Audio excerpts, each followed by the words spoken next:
At the time of the invasion, the SS Heavy Tank Battalion 101 was stationed in the Beauvais area to the north of Paris. Although ordered to Normandy on the 7th, the battalion only arrived to take up position in the vicinity of Villers-Bocage on the 12th.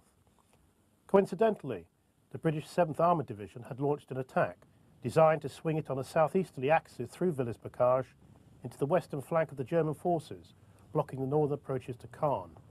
Early on the morning of the 13th, a column of the leading elements of the British division had entered the village. They had been observed by Obersturmführer Michael Wittmann, commander of the 2nd Company of the SS Tiger Battalion, who now moved out to engage the column in his vehicle. The scene was now set for one of the most remarkable tank actions of the conflict.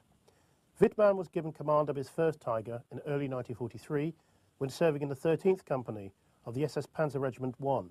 In Russia, he served in all major battles on the southern front, and by January the 9th, 1944, his tally of destroyed tanks stood at 66.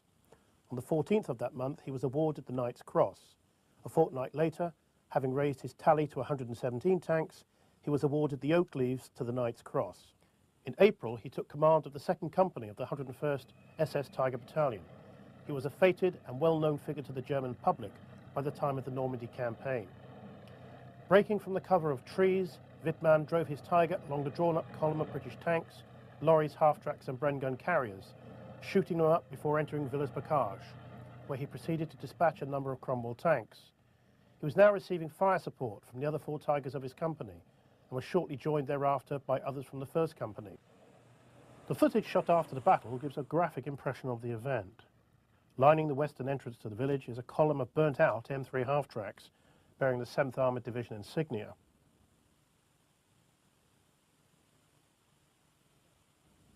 A little further on, the Stuart light tank is caught lying astride the main road into the village.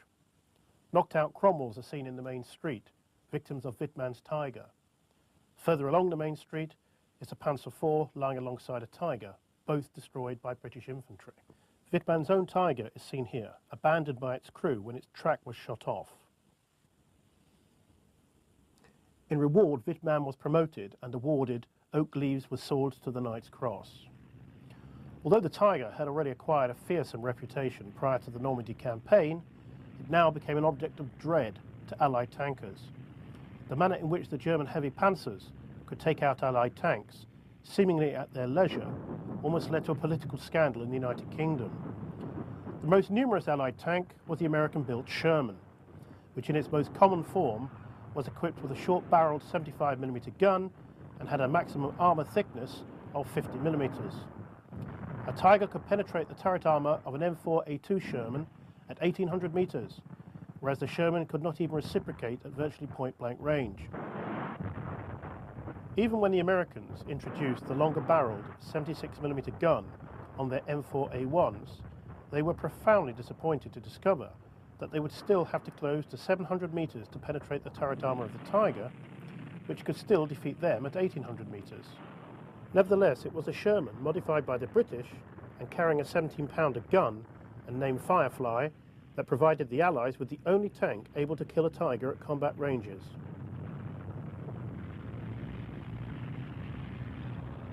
Nor did other Allied tanks fare any better. Even the Churchills Mark 7 and 8, which had frontal armour of 152mm, could not withstand the power of the Tiger's 88mm gun.